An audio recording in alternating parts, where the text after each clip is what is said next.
जय श्री कृष्ण। ओम कृष्णाय वासुदेवाय हरि परमात्मे कृष्णाय गोविंदाय नमो नमः।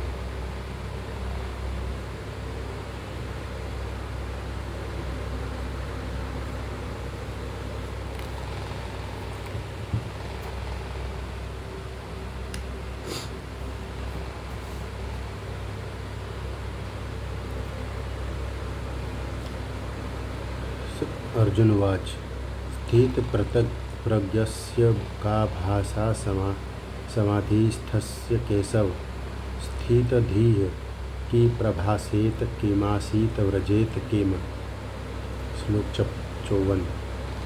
अर्जुन उवाच। अर्जुन ने कहा, स्थित प्रज्ञस्य कृष्ण भावनामृत में स्थित हुए व्यक्ति की का क्या भाषा समाधिस्थस्य समाधि में स्थित पुरुष का केशव हे कृष्ण स्थिति कृष्ण भावना में स्थिर व्यक्ति किम क्या प्रभासेत बोलता है किम कैसे आसीत रहता है व्रजेत चलता है किम कैसे। अर्जुन ने कहा, हे कृष्ण आध्यात्म में लीन चेतना वाले व्यक्ति स्थित प्रज्ञ के क्या लक्षण है, वह कैसे बोलता है तथा उसकी भाषा क्या है, वह किस तरह बैठता और चलता है। जिस प्रकार प्रत्येक व्यक्ति के उसकी विशिष्ट स्थिति के अनुसार कुछ लक्षण होते हैं, उसी प्रकार कृष्ण भावना भावित पुरुष का भी विशिष्ट स्वभाव होता है। यथा उसका बोलना चलना सूझना आदि जिस प्रकार धनी पुरुष के कुछ लक्षण होते हैं जिनसे वह धनवान माना जाता है, जिस तरह रोगी अपने रोग के लक्षणों से रुग्ण जाना जाता है या कि विद्वान अपने गुणों से विद्वान जाना जाता है, उसी तरह कृष्ण की दिव्य चेतना से युक्त व्यक्ति अपने विशिष्ट लक्षणों से जाना जाता है। इन लक्षणों का भगवत गीता से जाना जा सकता है किंतु सबसे महत्वपूर्ण बात यह है कि कृष्ण भावना भावित व्यक्ति किस तरह बोलता है, क्योंकि वाणी ही किसी मनुष्य का सबसे महत्वपूर्ण गुण है।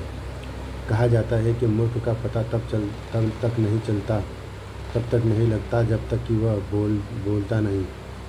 एक बने ठने मूर्ख को तब तक नहीं पहचाना जा सकता जब तक वह बोले नहीं, किंतु बोलते ही उसका यथार्थ रूप प्रकट हो जाता है। कृष्ण भावना भावित व्यक्ति का सर्व प्रमुख लक्षण यह है कि वह केवल कृष्ण तथा उन्हीं से संबंधित विषयों के बारे में बोलता है। फिर तो अन्य लक्षण स्वतः प्रकट हो जाते हैं जिनका उल्लेख आगे किया गया है।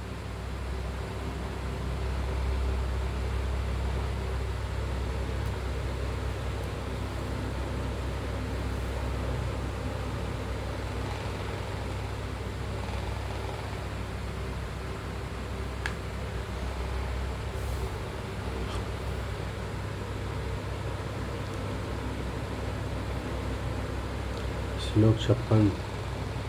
श्री भगवान प्रजहाति यदा कामान् सर्वान् पार्थ मनोगतान् आत्मन्येवात्मना तुष्टः स्थित प्रज्ञस्तदोच्यते। श्री भगवान वाच। श्री भगवान ने कहा, प्रजहाति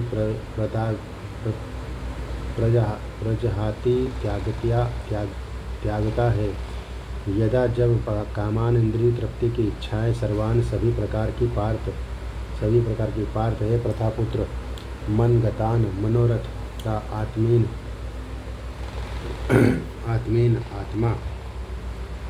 आत्मा की शुद्धि अवस्था में एवं निश्चय ही आत्मना विशुद्ध मन से तुष्ट संतुष्ट प्रसन्न स्थित प्रज्ञ अध्यात्म में स्थित तथा उस समय तब उच्यते कहा जाता है।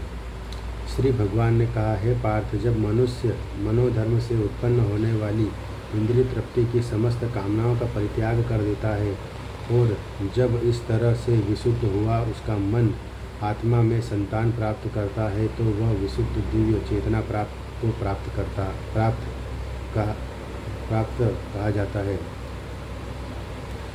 तात्पर्य श्रीमद् भागवत में पुष्टि हुई है कि जो मनुष्य पूर्णतया कृष्ण भावना भावित या भगवत भक्त होता है उसके महर्षियों के समस्त सद्गुण पाए जाते हैं, किंतु जो व्यक्ति आध्यात्म में स्थित नहीं होता उसमें एक भी योग्यता नहीं होती, क्योंकि वह अपने मनोधर्म पर ही आश्रित रहता है।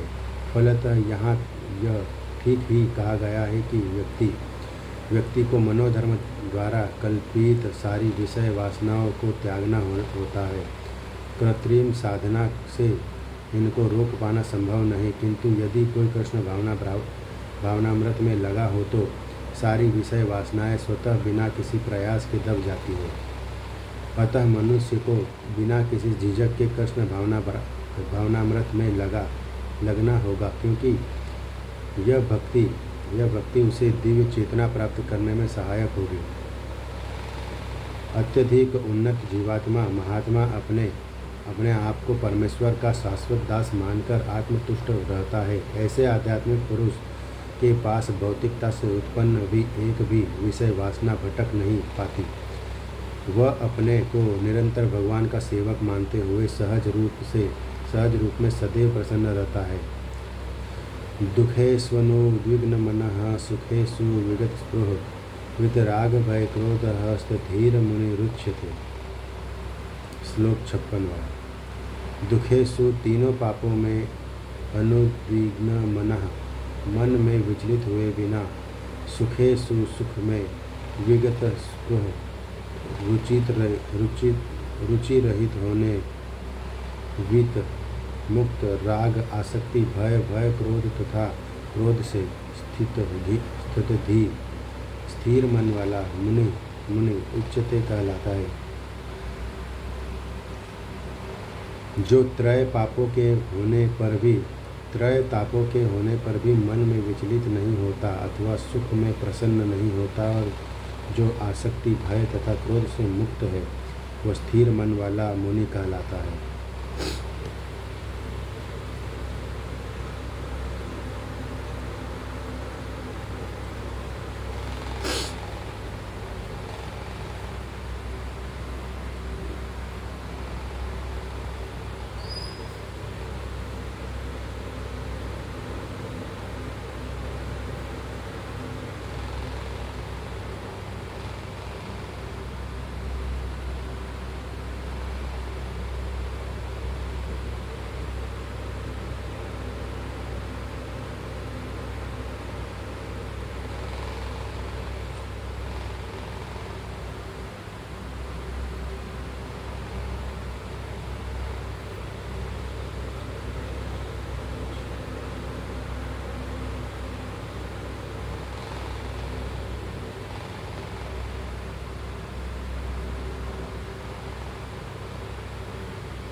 तात्पर्य मुनि शब्द का अर्थ है वह जो शुष्क चिंतन के लिए मन को अनेक प्रकार से उद्वेलित करे किंतु किसी तथ्य पर न पहुँच सके। कहा जाता है कि प्रत्येक मुनि का अपना अपना दृष्टिकोण होता है और जब तक जब तक एक मुनि अन्य मुनियों से भिन्न न हो तब तक उसे वास्तविक मुनि नहीं कहा जा सकता। न चासावरशीर्ष्य मतम न भिन्नम। महाभारत वन पर्व 313.117। किंतु जिस स्थिति मुनि का भगवान ने यहाँ उल्लेख किया है वह सामान्य मुनि से भिन्न है।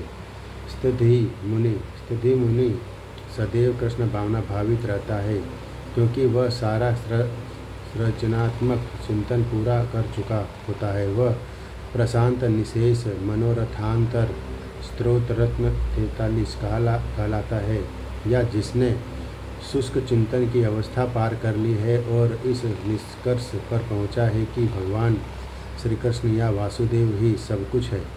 वासुदेव सर्वमिति स महात्मा सुदुर्लभ व स्थिर चित्त मुनि कहलाता है। ऐसा कृष्ण भावना भावित व्यक्ति तीनों तापों के संघात से तनिक भी विचलित नहीं होता, क्योंकि वह इन कष्टों तापों को भगवत कृपा के रूप में लेता है और पूर्व पापों के कारण अपने को अधिक कष्ट के लिए योग्य मानता है, और वह देखता है कि उसके सारे दुख भगवत कृपा से रंचमात्र रह जाते हैं। कि इसी प्रकार जब वह सुखी होता है तो अपने को सुख के लिए अयोग्य मानकर इसका भी श्रेय भगवान को देता है। वह सोचता है कि भगवत कृपा से ही वह ऐसी सुखद स्थिति में है और भगवान की सेवा और अच्छी तरह से कर सकता है, और भगवान की सेवा के लिए तो वह सदैव साहस करने के लिए सन्नद्ध रहता है। वह राग या विराग से प्रभावित नहीं होता। राग का अर्थ होता है अपनी इंद्रिय तृप्ति के लिए वस्तुओं को ग्रहण करना, और विराग का अर्थ है ऐसी इंद्रिय आसक्ति का अभाव। किंतु कृष्ण भावनामृत में स्थिर व्यक्ति न राग होता है न विराग, क्योंकि उसका पूरा जीवन ही भगवत सेवा में अर्पित रहता है। फलतः सारे प्रयास असफल रहने पर भी वह क्रुद्ध नहीं होता, चाहे विजय हो या न हो। कृष्ण भावना भावित व्यक्ति अपने संकल्प का पक्का होता है। यह सर्वत्रान भी स्नेह सहस्त प्राप्य सुरुभासुरुभम नाभिनंदति न द्वेष्टि तस्य प्रज्ञा प्रतिष्ठिता। श्लोक 57। यह जो सर्वत्र सभी जगह अभिन्न अनभिस्त्रेह स्नेह शून्य तत उस प्राप्त करके श्रुभ अच्छा अश्रुभम बुरा न कभी नहीं अभिनंदती प्रशंसा करता है, न कभी नहीं द्वेष करता है, तस्य उसका प्रज्ञापूर्ण ज्ञान प्रतिष्ठिता अचल। इस भौतिक जगत में जो व्यक्ति न तो शुभ की प्राप्ति से हर्षित होता है और न अशुभ के प्राप्त होने पर उससे घृणा करता है, वह पूर्ण ज्ञान में स्थिर होता है। तात्पर्य: भौतिक जगत में सदा ही कुछ न कुछ उथल पुथल होती रहती है। उसका परिणाम अच्छा हो या चाहे बुरा, जो उससे उसी उथल पुथल में विचलित नहीं होता, जो अच्छे शुभ या बुरे अशुभ में अप्रभावित रहता है, उसे कृष्ण भावनामृत में स्थिर समझना चाहिए। जब तक मनुष्य इस भौतिक संसार में है तब तक अच्छाई या बुराई की संभावना रहती है, क्योंकि इस संसार में द्वैत द्वंद्वों से पूर्ण है। किंतु जो कृष्ण भावनामृत में स्थिर है वह अच्छाई या बुराई में अछूत रहता है, क्योंकि उसका सारोकार कृष्ण से रहता है जो सर्वमंगलमय है। ऐसे कृष्ण भावनामृत से संपूर्ण मनुष्य पूर्ण ज्ञान की स्थिति प्राप्त कर लेता है, जिसे समाधि कहते हैं।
यदा संहर्ते याचं कुर्मान्गानि सर्वस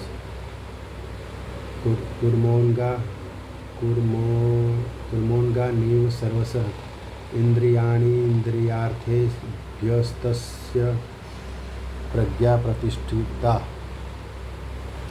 यदा जब संहर्ते समेट लेता है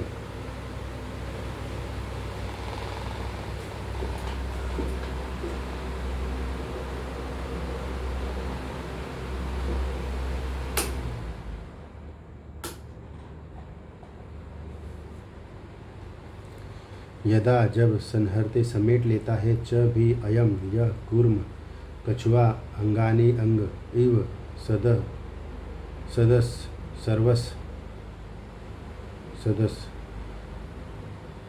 सर्वस एक साथ इंद्राणी इंद्रिय अर्थेभ्य इंद्रिय विषयों से तस्य उसकी प्रज्ञा चेतना प्रतिष्ठिता स्थिर।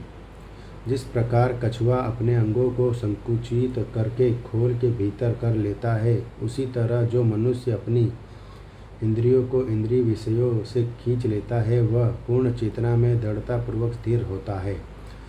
तात्पर्य: किसी योगी भक्त या आत्मसिद्ध व्यक्ति की कसौटी यह है कि वह अपनी योजना के अनुसार इंद्रियों को वश में कर सके, किंतु अधिकांश व्यक्ति अपनी इंद्रियों के दास बने रहते हैं और इंद्रियों के ही कहने पर चलते हैं। यह है उत्तर इस प्रश्न का कि योगी किस प्रकार स्थित होता है। इंद्रियों की तुलना विषैले सर्पों से की गई है। वे अत्यंत स्वतंत्रता पूर्वक तथा बिना किसी नियंत्रण के कर्म करना चाहती है। योगी या भक्त को इन सर्पों को वश में करने के लिए एक सपेरे की भांति अत्यंत प्रबल होना चाहिए। वह उन्हें कभी भी कार्य करने की छूट नहीं देता। शास्त्रों में अनेक आदेश है, उनमें से कुछ करो तथा कुछ न करो से संबंध है। जब तक कोई इन करो या न करो का पालन नहीं कर पाता और इंद्रिय भोग पर संयम नहीं बरतता है, तब तक उसका कृष्ण भावनामृत में स्थिर हो पाना असंभव है। यहाँ पर सर्वश्रेष्ठ उदाहरण कछुए का है। वह किसी भी समय अपने अंग समेट सकता है और पुनः विशिष्ट उद्देश्यों से उन्हें प्रकट कर सकता है।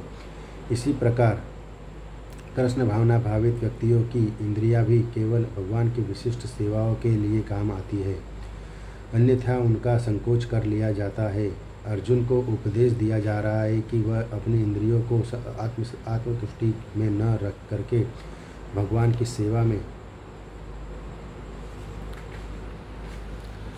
सेवा में लगाए।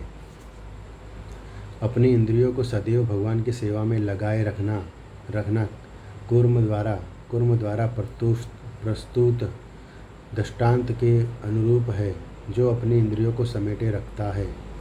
विषया विनिवर्तन्ते निराहारस्य देहिनः सर्वरसवर्ज्यः रसोऽप्यस्य परं दृष्टा निवर्तते। श्लोक 59। विषया इंद्रिय भोग की वस्तुएं विनिवर्तन्ते दूर रहने के लिए अभ्यास की जाती है। निराहारस्य निषेधात्मक प्रतिबंधों से देहीन देहवान जीव के लिए रसवर्जम स्वाद का त्याग करता है। रस भोगेच्छा अपि यद्यपि है अस्य उसका परम अत्यंत उत्कृष्ट वस्तुएं दृष्टा अनुभव होने पर निवर्तते वह समाप्त हो जाता है। देहधारी जीव इंद्रिय भोग से भले ही निवृत्त हो जाए पर उसमें इंद्रिय भोगों की इच्छा बनी रहती है, लेकिन उत्तम रस के अनुभव होने से ऐसे कार्यों को बंद करने पर वह भक्ति में स्थिर हो सकता है। तात्पर्य: जब तक कोई अध्यात्म को प्राप्त न हो तब तक इंद्रिय भोग से विरत होना संभव है। विधि विधानों द्वारा इंद्रिय भोग को संयमित करने की विधि वैसी ही है जैसे कि रोगी के किसी भोज्य पदार्थ खाने पर प्रतिबंध लगाना, किंतु इससे रोगी की न तो भोजन के प्रति रुचि समाप्त होती है और न वह ऐसा प्रतिबंध लगाया जाना चाहता है। इसी प्रकार अल्पज्ञानी व्यक्तियों के लिए इंद्रिय संयमन के लिए अष्टांग योग जैसी विधि की संस्तुति की जाती है, जिसमें यम नियम आसन प्राणायाम, प्रत्याहार, धारणा, ध्यान आदि सम्मिलित है, किंतु इसमें कृष्ण भावनामृत के पथ पर प्रगति के कर्म में परमेश्वर कृष्ण के सौंदर्य का रसस्वादन कर लिया है। उसे जड़ भौतिक वस्तुओं में कोई रुचि नहीं रह जाती। अतः आध्यात्मिक जीवन में ये सारे प्रतिबंध अल्पज्ञानी नवदीक्षितों के लिए है। ऐसे प्रतिबंध सब तभी तक ठीक है जब तक कृष्ण भावनामृत में रुचि जागृत नहीं हो जाती, और जब वास्तव में रुचि जग जाती है तो मनुष्य वे स्वतः ऐसी वस्तुओं के प्रति आरुचि उत्पन्न हो जाती है। यत तो ह्यपि कौन्तेय पुरुषस्य विपक्षितः इंद्रियाणि प्रमाथीन हरन्ति प्रसभ मनः। यतत प्रयत्न करते हुए ही निश्चय ही अपि के बावजूद कौन्तेय हे कुंतीपुत्र पुरुषस्य मनुष्य की विपश्चित विवेक से युक्त इंद्रियाणि इंद्रिया प्रमाथीन उत्तेजित हरिंत फेंकती है प्रसभम बल से मन को। हे अर्जुन, इंद्रियां इतनी प्रबल तथा वेगवान है कि वे उस विवेकी पुरुष के मन को भी बलपूर्वक हर लेती है जो उन्हें वश में करने का प्रयत्न करता है।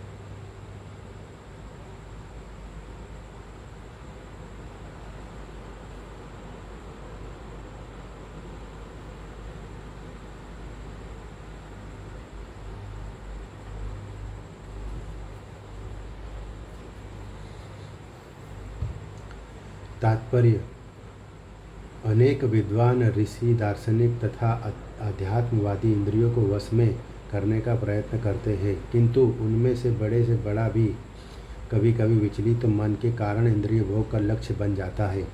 यहाँ तक कि विश्वामित्र जैसे महर्षि तथा पूर्ण योगी को भी मेनका के साथ विषय भोग में प्रवृत्त होना पड़ा। यद्यपि वे इंद्रिय निग्रह के लिए कठिन तपस्या तथा योग कर रहे थे।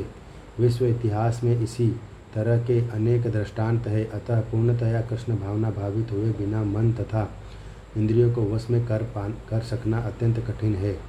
मन को कृष्ण में लगाए बिना मनुष्य ऐसे भौतिक कार्यों को बंद नहीं कर सकता। परम साधु तथा भक्त यामुनाचार्य ने एक व्यावहारिक उदाहरण प्रस्तुत किया है। वे कहते हैं, यदवधि मम चेतः कृष्ण पदारविंदे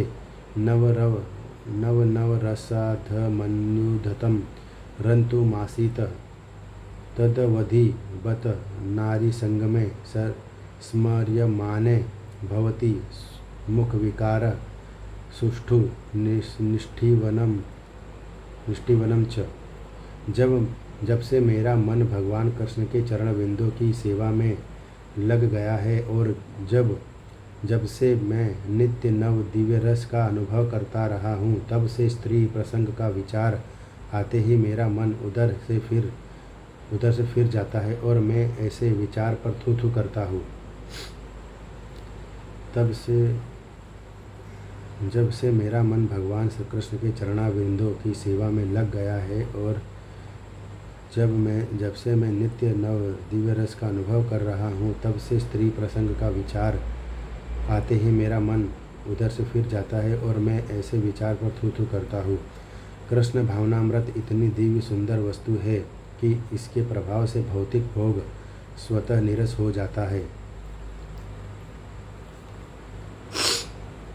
यह वैसा ही है जैसे कोई भूखा मनुष्य प्रचुर मात्रा में पुष्टिदायक भोजन करके अपनी भूख मिटा ले। महाराज अम्बिरस भी परम योगी दुर्वासा मुनि पर इसीलिए विजय पा सके क्योंकि उनका मन निरंतर कृष्ण भावनामृत में लगा रहता था। स वे मनः कृष्ण पदारविंदयो 85 वैकुंठ गुणागुणो गुणानुवर्ण्य।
तानि सर्वाणि संयम्य युक्त आसीत् मत्परः विषये हि यस्येन्द्रियाणि तस्य प्रज्ञा प्रतिष्ठिता। तानि उन इंद्रियों को सर्वाणि समस्त संयम्य वश में करके युक्त लगा हुआ आसीत स्थित होना चाहिए। मत पर मुझ में वसे पूर्णतया वश में ही निश्चय ही यस्य जिसकी इंद्रियाणि इंद्रिया तस्य उसकी प्रज्ञा चेतना प्रतिष्ठिता स्थिर। जो इंद्रियों को पूर्णतया वश में रखते हुए इंद्रिय संयमन करता है और अपनी चेतना को मुझ में स्थिर कर देता है वह मनुष्य स्थिर बुद्धि कहलाता है। तात्पर्य इस श्लोक में बताया गया है कि योग सिद्धि की चरम अनुभूति कृष्ण भावनामृत ही है। जब तक कोई कृष्ण भावना भावित नहीं होता तब तक इंद्रियों को वश में करना संभव नहीं है। जैसा कि पहले कहा जा चुका है, दुर्वासा मुनि का झगड़ा महाराज अम्बरीश से हुआ क्योंकि वे गर्भवश महाराज अम्बरीश पर क्रुद्ध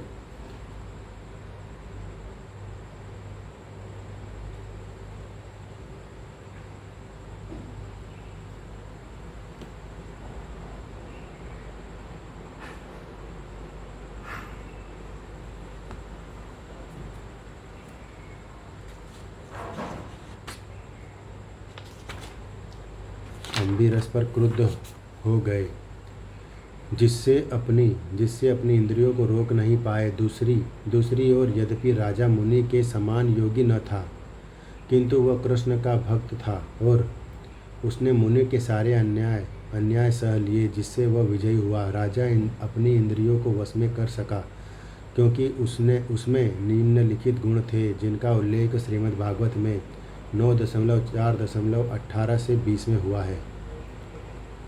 सवे मनः कृष्ण वदार विद्योर्वांची वैकुंठ गुणानुवर्णने करो हरेर मंदिर मार्जनादिषु श्रुति चकाराच्युतस्तथोदये मुकुंदलिंगालय दर्शने द्रसो तदभृत्य गात्रस्पर्शे गसंगमम् द्राणं च तत्पादसरोजसौरभे श्रीमतुल्या रसना तदर्पिते पादो हरे क्षेत्रपदानुसर्पणे शिरो ऋषिकेशपदाभिवन्दने काम च दास्येन तु कामकाम्यया यथोत्तमश्लोकजनश्रयारति। राजा अम्बरीश ने अपना मन भगवान कृष्ण के चरण बिंदों पर स्थिर बना दिया, अपनी वाणी भगवान के धाम की चर्चा करने में लगा दी, अपने कानों को भगवान की लीलाओं के सुनने में, अपने हाथों को भगवान का मंदिर साफ करने में, अपनी आँखों को भगवान का स्वरूप देखने में, अपने शरीर को भक्त के शरीर का स्पर्श करने में, अपनी नाक को भगवान के चरण बिंदों पर भेंट किए गए फूलों की गंध सूंघने में, अपनी जीभ को उन्हें अर्पित तुलसी दला का स्वाद करने में, अपने पाँवों को जहाँ जहाँ भगवान के मंदिर है उन स्थानों की यात्रा करने में, अपने सिर को भगवान को नमस्कार करने में तथा अपनी इच्छा को भगवान की इच्छाओं के पूरा करने में लगा दिया। और इन गुणों के कारण वे भगवान के मत पर भक्त बनने में योग्य हो गए। इस प्रसंग में मत पर शब्द अत्यंत सार्थक है, क्यों कोई मत पर किस तरह हो सकता है, इसका वर्णन महाराज अम्बरीश के जीवन में बताया गया है। मत पर परा के महान विद्वान तथा आचार्य श्रील बलदेव विद्याभूषण का कहना है, मद्भक्ति प्रभावेन सर्वेन्द्रिया विजया पूर्विका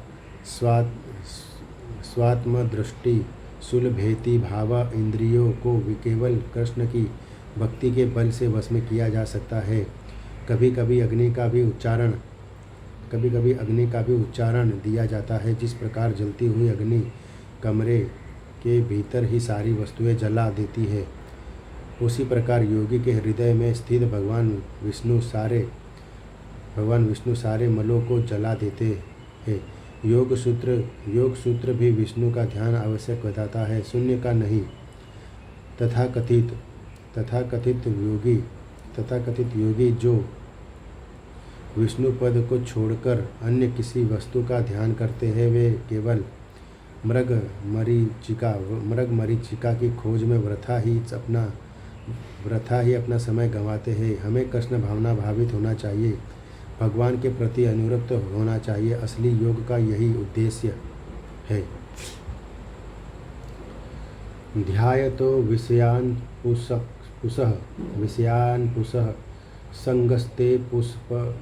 संगस्ते सुपजायते संगात् संजायते कामः कामक्रोधोऽभिजायते। ध्यायत चिंतन करते हुए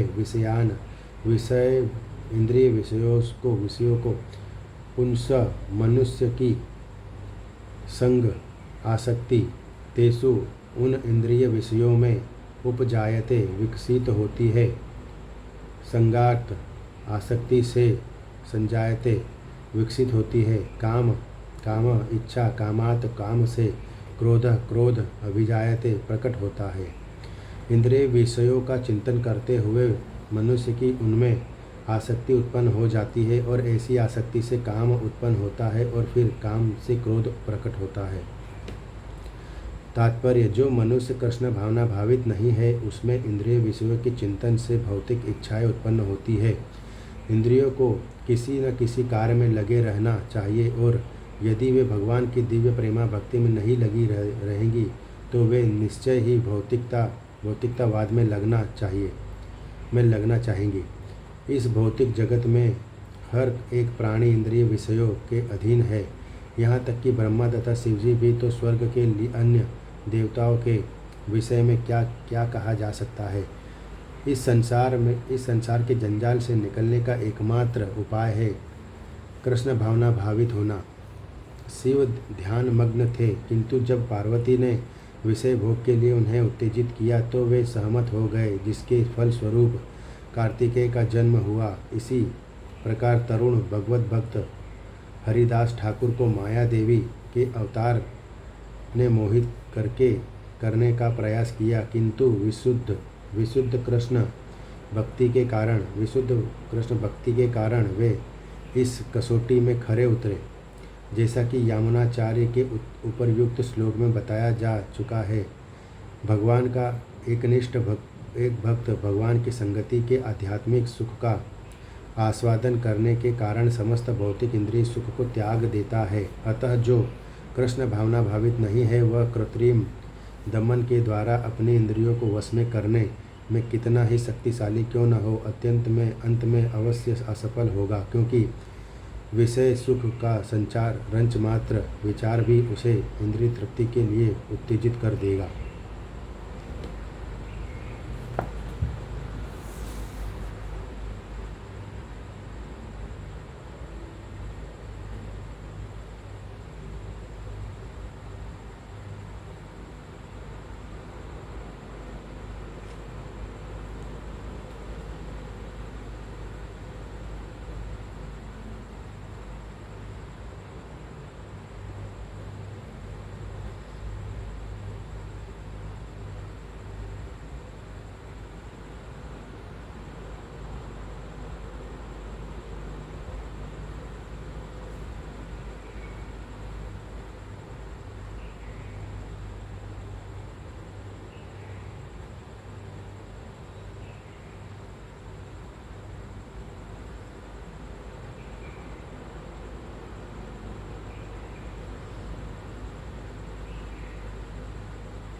क्रोधाद् क्रोधाद्भवति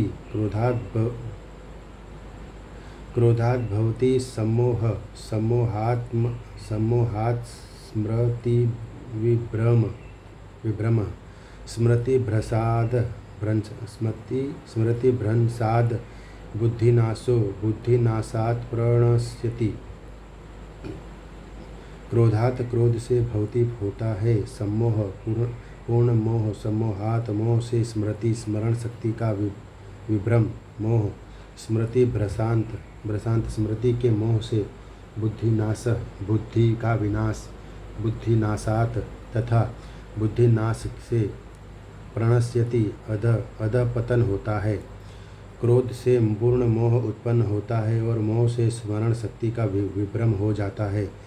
जब स्मरण शक्ति भ्रमित हो जाती है तो बुद्धि नष्ट हो जाती है और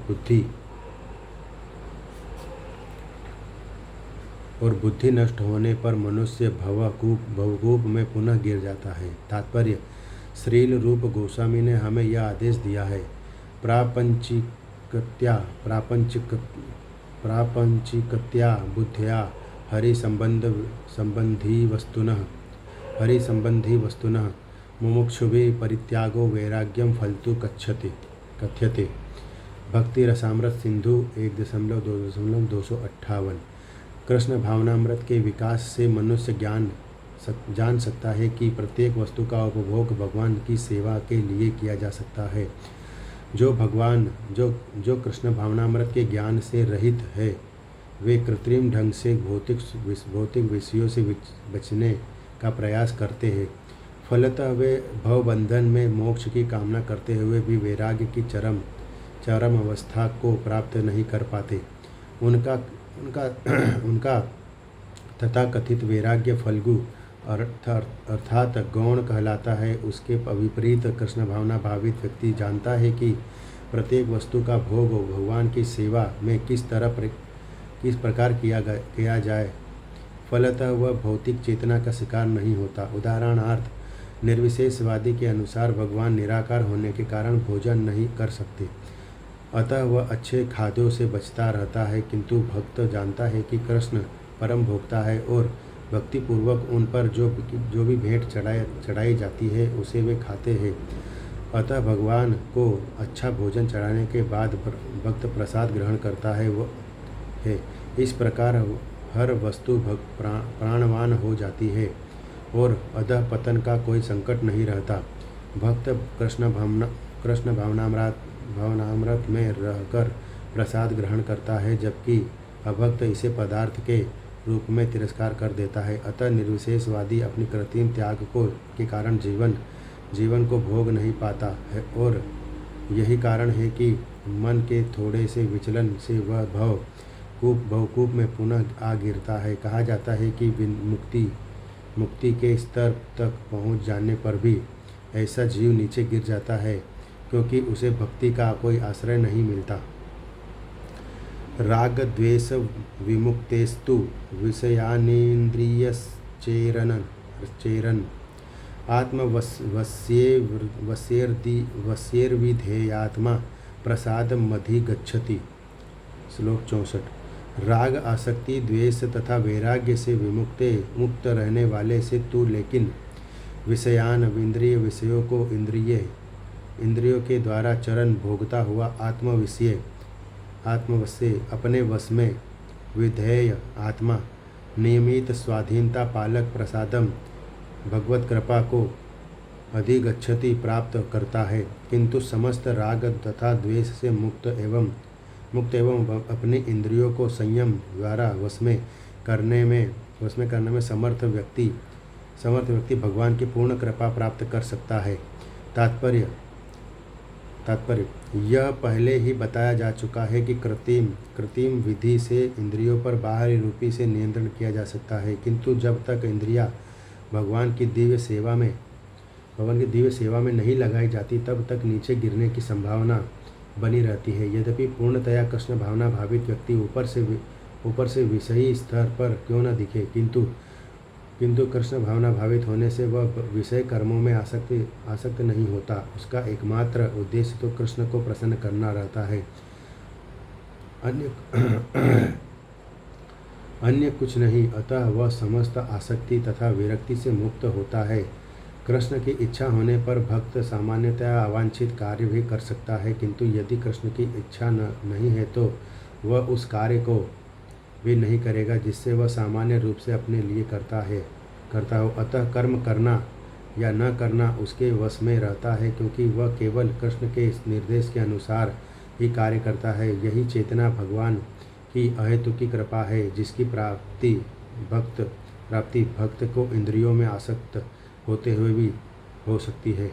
प्रसादे सर्वदुखानां हानिरस्योपजायते प्रसन्न चेतसो ह्रासृ बुद्धि पर्यवतिष्ठते। श्लोक 65। प्रसादे भगवान की अहेतुकी कृपा प्राप्त होने पर सभी दुखानाम भौतिक दुखों का हानि क्षय नाश अस्य उसके उपजायते होता है।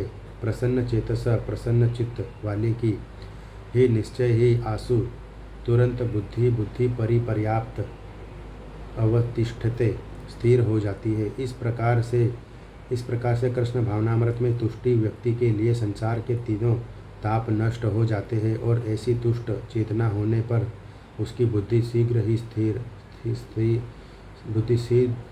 स्थिर हो जाती है।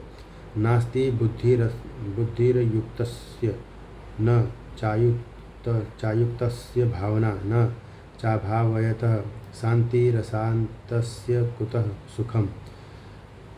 श्लोक 66। न अस्ति नहीं हो सकती बुद्धि दिव्य बुद्धि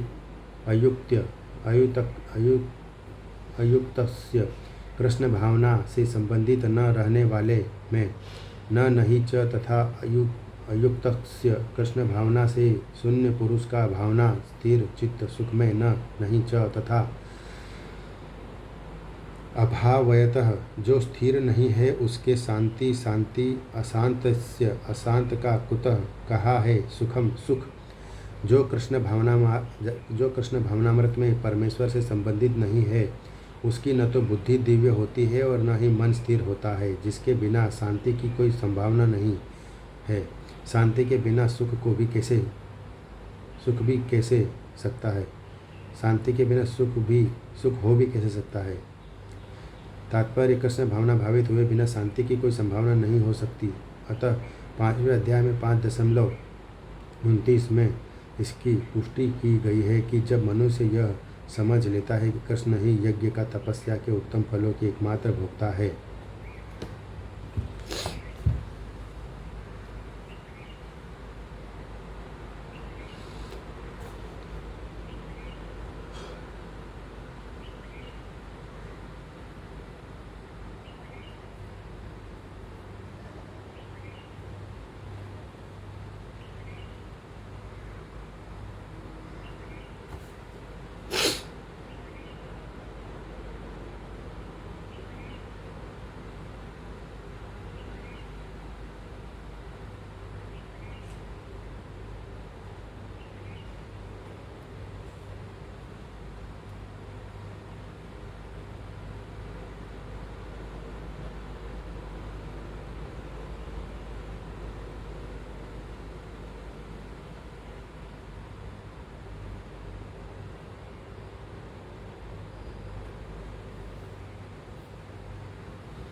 एकमात्र भोक्ता है और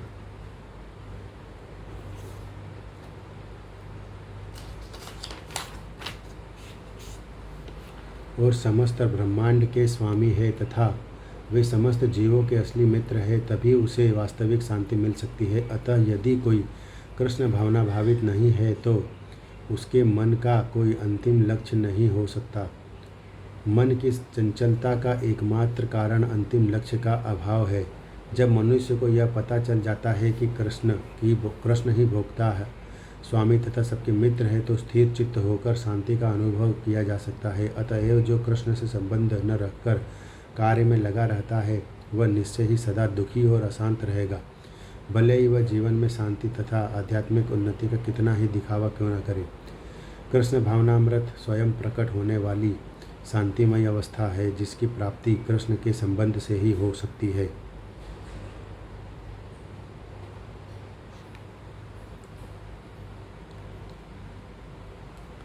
इंद्रियाणाम हि चरतां यम्नो नुविधीयते तदस्य हरति प्रज्ञां वायुर्नावमेवाम्भसि। इंद्रियों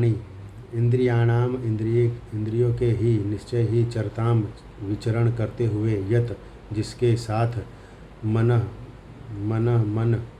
अनुविधीयते निरंतर लगा रहता है, तत् वह अस्य इसकी हर लेती है। प्रज्ञाम बुद्धि को वायुवानम नाव को इव जैसे अंभसी जल में जिस प्रकार पानी में तैरती नाव को प्रचंड वायु दूर बहा ले जाती है, उसी प्रकार विचरणशील इंद्रियों में से कोई एक जिस पर मन निरंतर लगा रहता है मनुष्य की बुद्धि को हर लेती है। तात्पर्य, यदि समस्त इंद्रियां भगवान की सेवा में न लगी रहे और यदि इनमें से एक भी अपनी तृप्ति में लगी रहती है, तो वह भक्त को दिव्य प्रगति पथ से विपथ कर सकती है। जैसा कि महाराज अम्बरीश के जीवन में बताया गया है, समस्त इंद्रियों को कृष्ण भावनामृत में लगा रहना चाहिए, क्योंकि मन को वश में करने की यही एवं सरल विधि है। तस्माद्यस्य महाबाहो निर्गहितानि सर्वशः इंद्रियाणीन्द्रियार्थेभ्यस्तस्य प्रज्ञा प्रतिष्ठिता। श्लोक 68। तस्मात् अतः यस्य जिसकी महाबाहो निग्रहितानि इस तरह वशीभूत सर्वशः सब प्रकार से इंद्रिय अर्थेभ्य इंद्रिय विषयों से तस्य उसकी प्रज्ञा बुद्धि प्रतिष्ठिता स्थिर।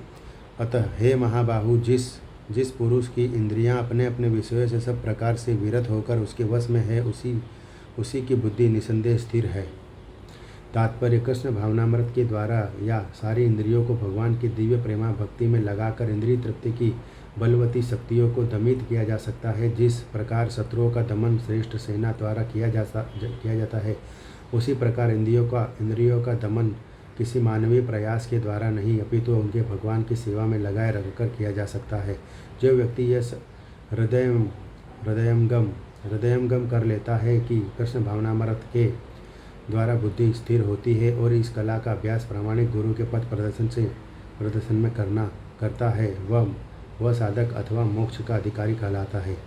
या निशा सर्वभूतानां तस्यां जागृति संयमी यस्यां जागृति भूतानि सा निशा पश्यन्तो मुने। या जो निशा यात्रात्री है सर्व समस्त भूतानाम जीवों की तस्याम उसमें जागृति जागता रहता है। संयमी आत्मसंयमी व्यक्ति यस्याम जिसमें जागृति जागते हैं भूतानि सभी प्राणी सा वह निशा रात्रि पश्यत आत्मनिरीक्षण करने वाले मुनि के लिए जो सब जीवों के लिए रात्रि है वह आत्मसंयमी के जागने का समय है और जो समस्त जीवों के जागने का समय है वह आत्मनिरीक्षक मुनि के लिए रात्रि है। तात्पर्य बुद्धिमान मनुष्यों को की दो श्रेणियां हैं। एक श्रेणी के मनुष्य इंद्रिय तृप्ति के लिए भौतिक कार्य करने में निपुण होते हैं और दूसरे श्रेणी के मनुष्य आत्मनिरीक्षण है जो आत्म साक्षात्कार के अनुशीलन के लिए जागते हैं। विचारवान पुरुष या आत्मनिरीक्षक मुनि के कार्य भौतिकता में लीन पुरुषों के लिए रात्रि के समान है। भौतिकतावादी व्यक्ति ऐसी रात्रि में अनभिज्ञता के कारण आत्म साक्षात्कार के प्रति सोए रहते हैं। आत्मनिरीक्षक मुनि भौतिकतावादी पुरुषों की रात्रि में जागते रहते हैं। मुनि को आध्यात्मिक अनुशीलन की क्रमिक उन्नति में दिव्य आनंद का अनुभव होता है, किंतु भौतिकतावादी कार्यों में लगा व्यक्ति आत्म साक्षात्कार के प्रति सोया रहकर अनेक प्रकार के इंद्रिय सुखों का स्वप्न देखता है और उसी सुप्तावस्था में कभी सुख को कभी दुख का अनुभव करता है। आत्मनिरीक्षक मनुष्य भौतिक सुख तथा दुख के प्रति अन्यमनस्क रहता है। वह भौतिक घातों से अविचलित रहकर आत्म साक्षात्कार के कार्यों में लगा रहता है। आपूर्यमाणमचलप्रतिष्ठं समुद्रमापः प्रविशन्ति यदत तद्वत्कामा यं प्रविशन्ति सर्वे स शान्तिमाप्नोति न कामकामी।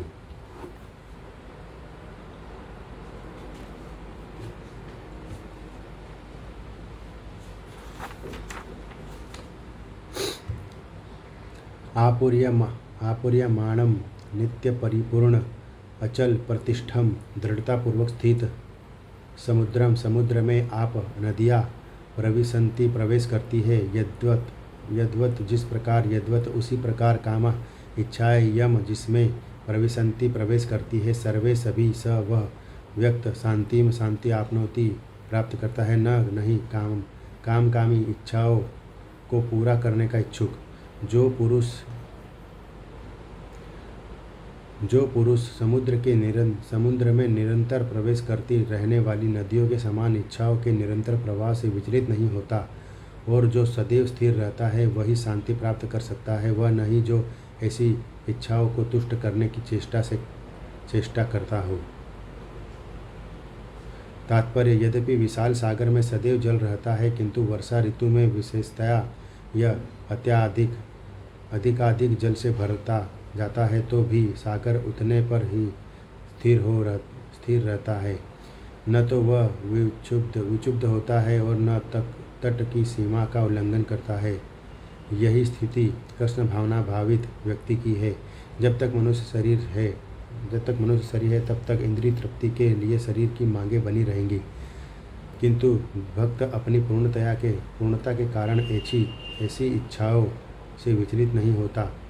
कृष्ण भावना भावित व्यक्ति को किसी वस्तु की आवश्यकता नहीं होती, क्योंकि भगवान उसकी सारी आवश्यकताएं पूरी करते रहते हैं। अतः वह सागर के तुल्य होता है। अपने में सदैव पूर्ण सागर में गिरने वाली नदियों के ये समान इच्छाएं उसके पास आ सकती है, किंतु वह अपने कार्य में स्थिर रहता है और इंद्रिय तृप्ति की इच्छा से रंच भर भी विचलित नहीं होता।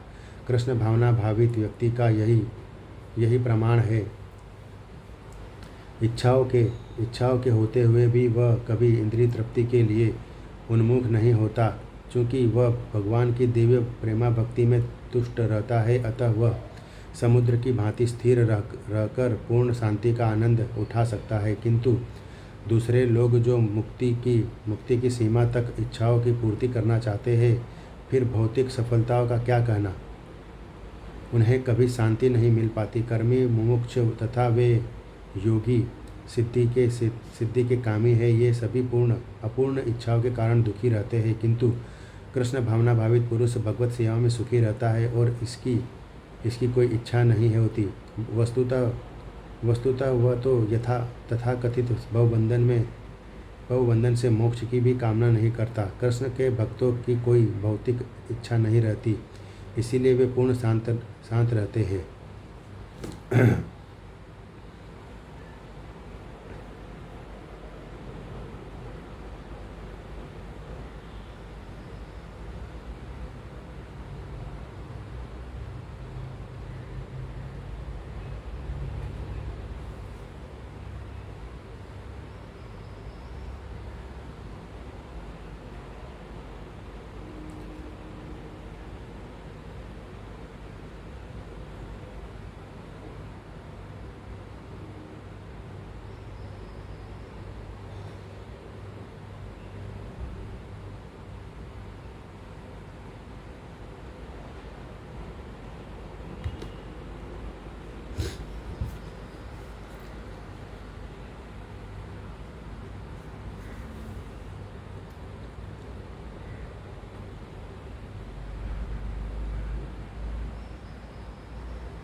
जय श्री कृष्ण, जय श्री कृष्ण, जय श्री कृष्ण, जय श्री कृष्ण, जय श्री कृष्ण। ओम कृष्णाय वासुदेवाय हरे परमात्मने प्रणतनाथाय गोविंदाय नमो नमः। जय श्री कृष्ण।